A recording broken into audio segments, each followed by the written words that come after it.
Hello, freak bitches. What do you think about Elon buying Twitter? What do you like? What are you hopeful on that front? What would you like to see Twitter improve? So I'm very hopeful about Elon buying Twitter. I mean, I think that Elon is significantly more transparent than what has taken place up till now.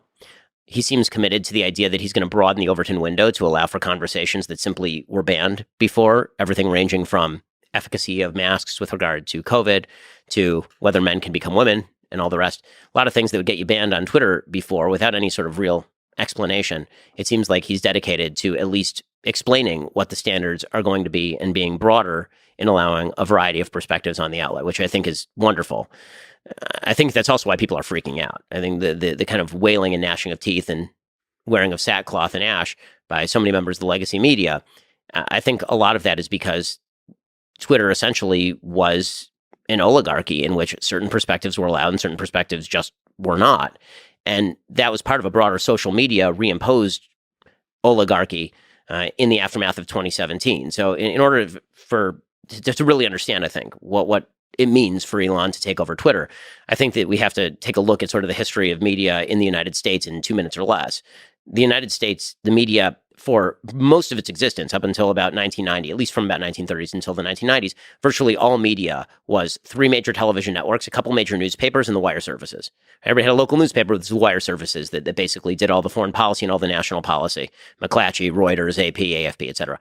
So that monopoly or oligopoly existed until the rise of the internet. There were sort of pokes at it and talk radio and Fox News, but there certainly was not this plethora of sources. Then the internet explodes, and all of a sudden you can get news everywhere. And the way that people are accessing that news is, you're, I believe, significantly younger than I am, but we used to do this thing called bookmarking, where you would bookmark a series of websites and then you would visit them every morning.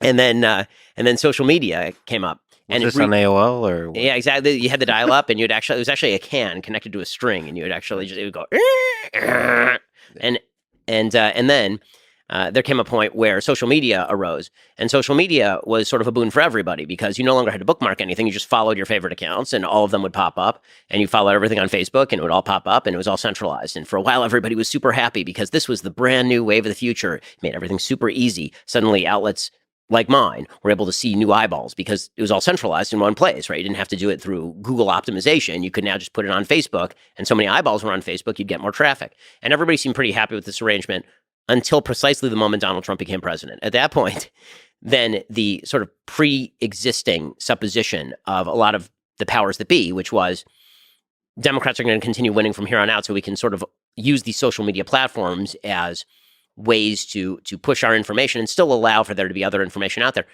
The immediate response was, we need to reestablish this siphoning of information. It was misinformation and disinformation that won Donald Trump the election.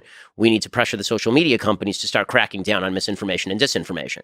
And actually see this in the historical record. I mean, you can see how Jack Dorsey's talk about free speech shifted from about 2015 to about 2018. You can see Mark Zuckerberg gave a speech at Georgetown in 2018 in which he talked about free speech and its value. And by 2019, he was going in front of Congress talking about how he was responsible for the stuff that was on Facebook, which is not true. He's not responsible for the stuff on Facebook, right? It's a platform. Is AT&T responsible for the stuff you say on your phone? The answer is typically no. So when that happened, all of these, because all the eyeballs had now been centralized in these social media sites, they were able to suddenly control what you could see and what you could not see. And the most obvious example was obviously leading up to 2020, the election, the killing of the Hunter Biden story is a great example of this. And so Elon coming in and taking over one of the social media services and saying, I'm not playing by your rules, right? There's not going to be this sort of group of people in the halls of power who are going to decide what we can see and hear. Instead, I'm going to let 1,000 flowers bloom. There'll be limits, but it's going to be on a more case-by-case basis. We're going to allow perspectives that are mainstream, but maybe not mainstream in the halls of academia or in the halls of media. Let those be said. I think it's a really good thing. Now, that comes with, some responsibilities on Elon's personal part, which would be, to be, for example, I think more responsible in dissemination of information himself sometimes, right? Like he got himself in trouble the other day for tweeting out that story about Paul Pelosi that was speculative and untrue. And I don't think what he did is, horrific. He deleted it when he found out that it was false. and that's actually free speech working, right? He said something wrong. People ripped into him. He realized he was wrong and he deleted it, which seems to me a better solution than preemptively banning content, which only raises more questions than it actually stops. With that said, as the face of responsible free speech, and that's sort of what he's pitching at Twitter, he, I think, should enact that himself and be a little more careful in the stuff that he tweets out. Well, that's a tricky balance. The reason a lot of people are freaking out is because, one, he's putting his thumb on the scale by saying he is more likely to vote Republican. He's showing himself to be center right, and sort of just having a political opinion versus being this amorphous thing that doesn't have a political opinion. I think if I were to guess, I haven't talked to him about it, but if I were to guess, he's sending a kind of signal that's important for the Twitter, the company itself, because if we're being honest, most of the employees are left-leaning. So you have to kind of send a signal that, like a resisting mechanism to say, like, since most of the employees are left, it's good for Elon to be more right, to balance out the way the actual engineering is done, to say we're not going to do any kind of activism inside the engineering. If I were to guess, that's kind of the effective aspect of that mechanism. And the other one, by posting the Pelosi thing, is probably to expand the Overton window, like saying we can play. We could post stuff, we could post conspiracy theories, and then through discourse figure out what is and isn't true. Yeah, again, like I say, I mean, I think that that is a better mechanism in action than what it was before. I just think it gave people who hate his guts the opening to kind of slap him for no reason. But I can see the strategy of it for sure.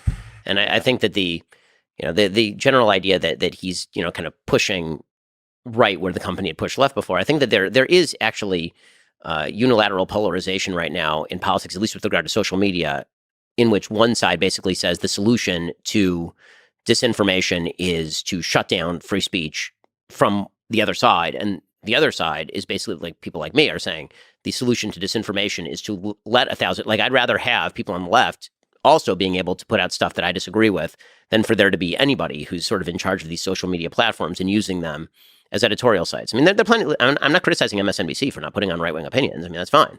I run a conservative site. We're not going to put up left-wing opinions on a wide variety of issues because we are a conservative site. But if you pitch yourself as a platform, that's a different thing. If you pitch yourself as the town square, as Elon likes to call it, then I think Elon has a better idea of that than many of the former employees did, especially now that we have that report from The Intercept suggesting that there are people from Twitter working with DHS to monitor, quote-unquote, disinformation, and being rather vague about what disinformation meant. Yeah, I don't think activism has a place in what is fundamentally an engineering company that's building a platform. Like, the people inside the company should not be putting a thumb on the scale of what is and isn't allowed. You should create a mechanism for the people to decide what is and isn't allowed. Do you think Trump should have been removed from Twitter? Should his account be restored? His account should be restored. And this is coming from somebody who really dislikes an enormous number of Donald Trump's tweets. Again, he's a very important political personage. Even if he weren't, I don't think that he should be banned from Twitter or Facebook in coordinated fashion. By the way, I hold that opinion about people who I think are far worse than Donald Trump. Right? Everyone knows I'm not an Alex Jones guy. I don't like Alex Jones. I think Alex Jones pervades. You think Alex should be back on Twitter? I do, actually, because I think that there are plenty of people who are willing to say that what he's saying is wrong. And I'm not a big fan of this idea that because people I disagree with, and people who have personally targeted me, by the way, I mean, Alex Jones has said some things about me personally that I'm not real fond of. You guys not? Well, we're not besties. No, it turns out, yeah. All I've said is I don't really enjoy his show. He said some other stuff about the Antichrist and such, but that's a bit of a different thing, I suppose. Even so, yeah. I'm just not a big fan of this idea. Like, I've defended people who have really gone after me on a personal level, have targeted me, that the town square is online. Banning people from the town square is unpersoning them. Unless you violated a criminal statute, you should not be unpersoned in American society, as a general rule. That doesn't mean that companies that are not platforms don't have the ability to respond to you.